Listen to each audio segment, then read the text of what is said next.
Boa tarde, queridos, a paz do Senhor para todos. Nessa tarde eu gostaria de compartilhar com vocês uma palavra da parte do Senhor para edificar a nossa fé e para nos fortalecer um pouco mais nesses dias tão difíceis. E eu gostaria de pedir a vocês que abrissem as suas Bíblias no Evangelho de Lucas, capítulo 5, e nós vamos ler do versículo 1 ao 11. Mas não fechem sua Bíblia, deixem ela aberta, porque depois nós vamos utilizar um outro texto, já preparado, em Ezequiel 47. Tá? Esse texto vai dar um suporte para a gente trabalhar com o texto de Lucas também. Então vamos lá. Lucas 5 é conhecido como o texto da pesca maravilhosa. E diz assim: E aconteceu que num determinado dia, Jesus estava próximo ao lago de Genezaré, e uma multidão o espremia de todos os lados para ouvir a palavra de Deus. Ele observou, junto à beira do lago, 2 barcos, deixados ali pelos pescadores, que, havendo desembarcado, cuidavam de lavar suas redes. Então entrou num dos barcos, o que pertencia a Simão, e lhe solicitou que o afastasse um pouco da praia. E assentando-se do barco, ensinava ao povo.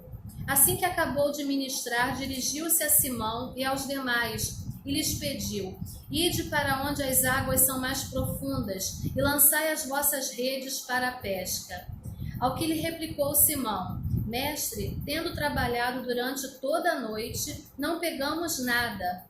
Todavia, confiando em tua palavra, lançarei as redes. Assim procederam e pegaram enorme quantidade de peixes, tanto que as redes não começaram a se romper. Por esse motivo, acenaram aos seus amigos no outro barco para que viessem ajudá-los. Eles chegaram e lotaram ambos os barcos, a ponto de começarem a afundar. Diante de tamanho evento, Simão se prostrou aos pés de Jesus e declarou: Afasta-te de mim, Senhor, pois sou homem pecador. Porquanto ele e seus companheiros estavam maravilhados com a pesca que haviam realizado. Assim como de Tiago e João, os filhos de Zebedeu, que eram sócios de Simão, todavia Jesus revela a Simão: Não tenhas medo. A partir desse momento tu serás um pescador de vidas humanas. Então eles arrastaram seus barcos para a praia, renunciaram a todas as coisas e seguiram a Jesus. Pai, te louvamos e te engrandecemos nessa hora, porque só tu és digno, Senhor, de receber louvores, honras e glórias. Te agradecemos, ó Deus, pelo privilégio, Senhor, de poder compartilhar essa palavra com outras pessoas, por esse momento, Senhor, que o Senhor preparou para que nós pudéssemos estar em unidade, ó Deus, ligados, ó Pai, ao teu trono, Senhor, e meditando na tua palavra. Queremos te pedir, ó Deus, que o Senhor venha nos desligar desse momento de tudo aquilo que possa tirar a nossa atenção, Senhor, que possa nos distrair, ó Pai. Retira todo impedimento, ó Deus, e abre os nossos olhos, nossos ouvidos e a nossa mente para ouvir e receber aquilo que a tua palavra tem para nos revelar nessa tarde, ó Deus. Já agradecidos nós te pedimos, ó Deus, sabendo que o Senhor está operando em nossas vidas, está em nosso meio, Senhor. Obrigado por tudo, Jesus querido. Amém. Bom, nesse texto, a coisa mais maravilhosa de tudo aqui é que eu quero convidar vocês a tentar imaginar essa cena diante dos seus olhos. Tenta imaginar como que foi aquilo tudo. Jesus caminhando pela praia e de repente ele avista os barcos parados ali, os homens lavando as suas redes. E o texto vai dizer que Jesus se aproxima de um desses barcos e entra e convida esses homens a voltarem para o mar. E Jesus começa a ministrar, começa a pregar para aquelas pessoas, e elas estão ali maravilhadas, sedentas, porque elas precisavam de algo que lhes preenchesse a alma. E Jesus começa a pregar para aquela multidão. As pessoas estão sedentas, querendo ouvir o que Jesus tinha para dizer, porque o que Jesus falava curava as suas feridas, curava as suas almas, cicatrizava o que elas tinham de mais dolorido dentro delas. E ao mesmo tempo que aquelas pessoas que estavam na praia estavam ouvindo a mensagem de Jesus, os homens que estavam no barco também ouviam. E Jesus não estava apenas ministrando para aquela multidão na praia. A ministração de Jesus, a palavra de Jesus naquele momento, também era para aqueles homens, porque Deus não faz nada em vão. E de repente, Jesus manda que aqueles homens levem seus barcos para uma região de águas mais profundas. E apesar daqueles homens estarem tão cansados, de terem trabalhado a noite toda, um deles diz, Simão diz para o mestre, mestre, apesar de ter trabalhado a noite toda, está tão cansado, todavia, confiando em tua palavra, eu lançarei as redes. Apesar de todo o cansaço, apesar de todas as tentativas em vão, ele se dirige a Jesus e diz, mestre. E a palavra no grego, que traduzida, vai nos mostrar o sentido real dessa palavra, é a seguinte. Quando Simão se dirige a Jesus e o chama de mestre, ele está dizendo assim, aquele que tem toda a autoridade e todo o poder. Ele consegue perceber em Jesus, não é apenas uma pessoa, uma simples pessoa que está trazendo uma palavra, mas é uma pessoa que tem toda a autoridade e todo o poder. Olha, mestre, apesar de todo o meu cansaço, apesar de ter trabalhado a noite toda lançando essas redes no mar e puxado as redes vazias, eu já estou cansado. E o Senhor me viu ali na beira da praia, lavando as minhas redes, limpando para guardar o meu material de trabalho. Eu e os meus companheiros estamos cansados. Mas por causa da tua palavra, cheia de autoridade e de poder, eu vou fazer exatamente o que o Senhor está dizendo. Eu confiarei. E então, nesse exato momento, Pedro lança as redes ao mar. E o objetivo ali de Jesus não era apenas operar um grande milagre. O objetivo naquele momento não era apenas fazer com que aqueles homens voltassem para casa com as suas redes cheias de peixe, cheias de alimento, cheias de sustento, porque toda aquela aldeia ali que estava em volta daquele lago de Genezaré, toda aquela aldeia vivia da pesca. Então, um dia que as redes fossem lançadas e voltassem vazias, faltava não somente o alimento na mesa, mas faltava também o dinheiro, porque aquela rede que vinha cheia de peixes ia ser vendida lá no comércio e ia trazer retorno para aqueles homens. E provavelmente aqueles homens não estavam apenas cansados, eles estavam também preocupados. Mas então, Jesus convida esses homens para águas mais profundas. E a gente começa a pensar um pouquinho nas aulas de física que a gente teve lá no 2º grau, né? E a gente começa a lembrar que a parte da superfície da água geralmente ela é mais quente porque tem contato com os raios solares. A parte mais funda é a parte mais fria porque o raio do sol não chega. Então, durante o dia, os peixes normalmente não ficam na superfície, eles ficam na parte mais funda. E à noite é o contrário, eles vêm para a superfície. Por isso, os pescadores dão prioridade a pescar à noite, porque os cardumes vêm à tona, então fica mais fácil de serem pescados. E Jesus faz o contrário. Jesus leva esses homens para pescar e lança as suas redes, mas nós já estamos cansados. É uma condição, nós estamos cansados. Senhor, nós estamos cansados de tentar. Nós já tentamos de tudo, nós já usamos todas as técnicas disponíveis, tudo que a gente conhece, tudo que a gente sabe, nós já fizemos. E o Senhor vem dizer para a gente de novo lançar as redes, agora que estava tudo limpinho, lavadinho, mas olha só, por causa da tua palavra cheia de autoridade e poder, eu vou fazer exatamente do jeito que o Senhor falou. Eu confiarei. E Pedro então lança as redes. E agora eu convido você a ir até lá aquele texto de Ezequiel 47 para você entender um pouquinho melhor essa questão das águas profundas. E o texto de Ezequiel 47 é um texto tremendo, lindo, maravilhoso, que fala assim: águas purificadoras do templo. Gente, fecha os olhos e começa a imaginar essa cena. Imagina como seria isso. Olha só o que Ezequiel vai dizer nesse texto. Então aquele homem me conduziu de volta à entrada do templo, e vi água saindo de debaixo da soleira do templo e fluindo em direção ao oriente, a leste, porquanto a casa estava voltada para o oriente. A água descia de debaixo do lado sul do templo ao sul do altar. E em seguida ele me levou para fora pelo portão norte e me conduziu pelo lado de fora até o portão externo que dá para o oriente, leste, e a água fluía do lado sul. O homem então deslocou-se para o lado oriental com uma corda de medir na mão.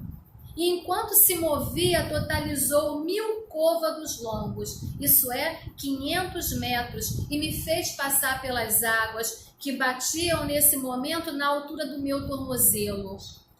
De novo, ele mediu mais 500 metros e me conduziu por essa água, que chegava nesse momento ao joelho. E mediu então mais 500 metros e me levou pela água que batia na cintura. E ainda mediu mais 500 metros, mas agora era um rio que eu não conseguia mais atravessar, porque a água havia subido muito e já era tão profunda que só se podia atravessar a nado. Era um rio que não se podia vencer apenas caminhando. Então ele me indagou: observaste tudo isso, ó querido filho do homem? E transportou-me de volta à margem do rio, e assim que cheguei, eu notei muitas árvores em cada lado do rio. E ele me revelou: essas águas fluem para o leste, em direção à região oriental, e descendo até Arabá, o vale do rio Jordão, chegando ao Mar Morto, e ao entrarem nas águas salgadas, essas se tornam doces e saudáveis. Por onde o rio passar, haverá todo tipo de animais e de peixes, porquanto essas águas límpidas fluem para lá e saneiam as águas salgadas, de modo que onde o rio passar, tudo ganhará vida. Os pescadores estarão junto dele, haverá lugar para estender as redes, desde Engedi, fonte do bode, até Englaim, fonte das bezerras. As pescarias serão fartas com peixes de várias espécies, como os pescados no mar Mediterrâneo. Todavia, os seus charcos e pântanos não represarão água potável e serão deixados para a produção de sal. Então, junto ao rio, em ambas as margens, nascerá todo tipo de árvore que dá fruto comestível. A sua folha não murchará, nem o seu fruto apodrecerá, e produzirão novos frutos todos os meses, porque a água que flui do santuário é purificadora e chega até elas, e os seus frutos servirão de alimento e suas folhas de remédio. Aleluia! Coisa maravilhosa. Ah, Deus! Os irmãos me perdoem, mas não tem como se emocionar lendo esse texto, é muito bonito. Esse texto, Ezequiel está falando da condição de Israel, uma nação distante de Deus. E ele está dizendo: olha só o que acontece quando uma nação está distante de Deus. E ele começa a levar o profeta Ezequiel, o anjo leva o profeta Ezequiel e dá a ele uma visão do templo, uma visão que ele fica maravilhado. E nessa visão ele percebe águas que saem de todas as direções daquela sala do trono. E ele começa a perceber que essas águas vão escorrendo. Normalmente os templos eram construídos nas regiões mais altas. E o profeta começa a dizer que ele vê claramente, nitidamente, que as águas vêm escorrendo, vêm enchendo a sala do trono, vêm saindo de debaixo do trono e vão enchendo toda a sala. E ele se vê dentro daquelas águas. E ele percebe que no primeiro momento as águas batem no seu tornozelo. É aquele momento que você está na praia e que você está andando na beirinha da água e vem aquela marolinha batendo em você e aquilo não te incomoda, porque a qualquer momento você pode sair dali. E ele convida o homem a andar mais um pouco com ele. E em determinado momento a água já está no joelho. E você sabe muito bem que quanto mais as águas se tornam altas, maior o nível de dificuldade, maior o esforço que você tem que fazer para continuar caminhando no meio da água. E ele anda mais um pouco e em determinado momento ele percebe que a água já está na cintura. E o rio já se faz um rio. Já não é apenas aquela aguinha escorrendo, é um rio. E um rio caudaloso que não permite mais a ele que ele apenas caminhe. Ele agora precisa mergulhar, ele precisa nadar nessas águas. E o tempo todo o anjo está junto dele, conduzindo ele. Ele não está sozinho em nenhum momento. E de repente essas águas começam a se derramar para fora do templo e começam a regar tudo em sua volta, uma região de deserto, uma região de sequidão, onde não havia vida.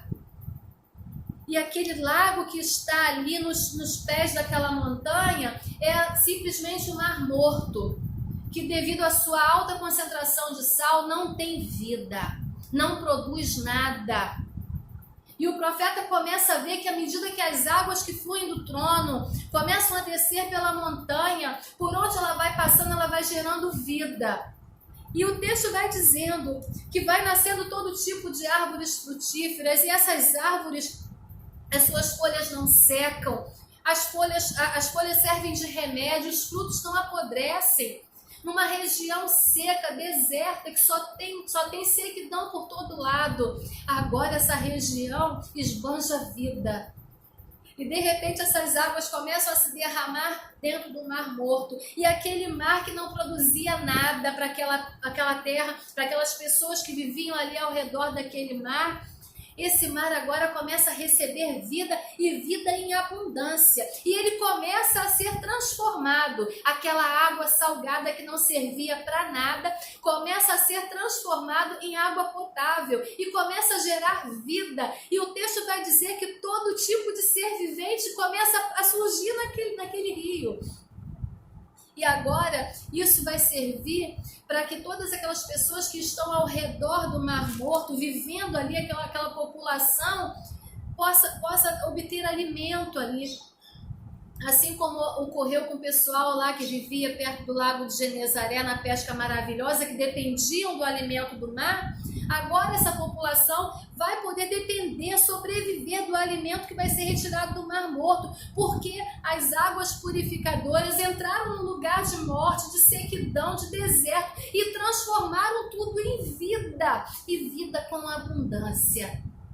E o profeta está demonstrando para aquelas pessoas ali que nunca mais elas vão saber o que é uma rede vazia, nunca mais elas vão saber o que é fome nem sede, porque aquelas águas nunca mais vão parar de jorrar. E uma nação que busca ao Senhor, uma nação que declara que Deus é o seu Senhor, essa nação vai estar exatamente nessa condição do Mar Morto, recebendo águas purificadoras do trono de Deus.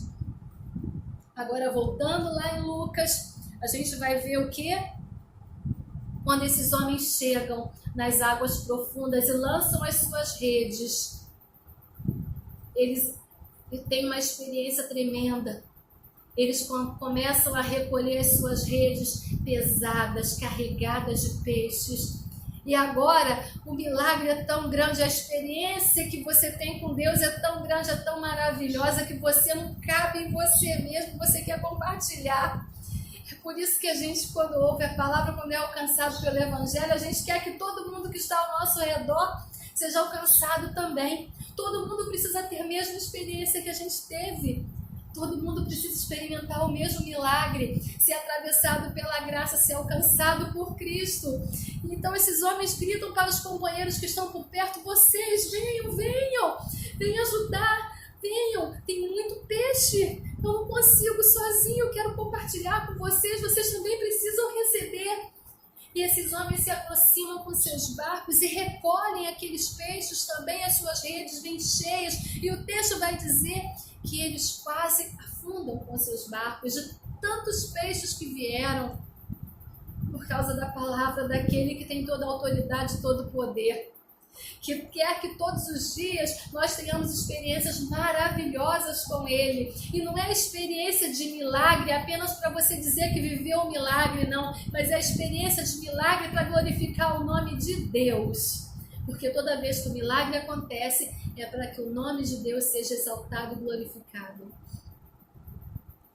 Esses homens ficam tão maravilhados e Pedro é o primeiro a perceber: ah, Senhor, se afasta de mim porque eu sou pecador. Quando ele vê o mestre diante dele, aquele que tem toda a autoridade, todo o poder, a única coisa que ele tem para dizer para Jesus é o seguinte: se afasta de mim porque eu sou pecador, eu não posso ficar perto de você, você é um homem santo. Eu não posso ficar perto de você. E Jesus olha para ele e diz o contrário. É o contrário daquilo que a religião diz, o contrário daquilo que a lei diz. Você não tem que ser santo para se aproximar de mim. É o contrário, se aproxima de mim para que eu possa te santificar. Se aproxima. E Jesus recebe esses homens, acolhe esses homens e faz deles discípulos e pescadores de homens. A experiência foi tão tremenda que eles deixaram tudo para trás. Não seremos mais pescadores, não vamos mais depender das circunstâncias, das condições, das situações. Agora nós vamos depender daquele que tem toda a autoridade, todo o poder. Oh, glória a Deus, aleluia! Que Deus possa abençoar essa tarde, possa trazer para vocês um final de semana maravilhoso, que essa palavra possa ficar no seu coração, fazendo você se lembrar que a atitude de confiar naquele que tem toda a autoridade, todo o poder, transforma nossas vidas. A atitude de confiar naquele que tem toda a autoridade, todo o poder, faz com que você tenha experiências tremendas, transformadoras na sua vida. E que você possa experimentar essas águas profundas, essa experiência da visão do tempo, onde ele pôde ver, o profeta pôde ver tudo sendo transformado ao seu redor, diante dos seus olhos, toda a sua casa sendo transformada, o seu trabalho, as situações adversas na sua vizinhança, no meio da sua parentela, onde o rio de Deus passar, tudo vai transformar. Em nome de Jesus, creia nessa palavra. Aleluia, glória a Deus. Obrigado por essa oportunidade, Senhor. Te louvamos, ó Deus. Aleluia.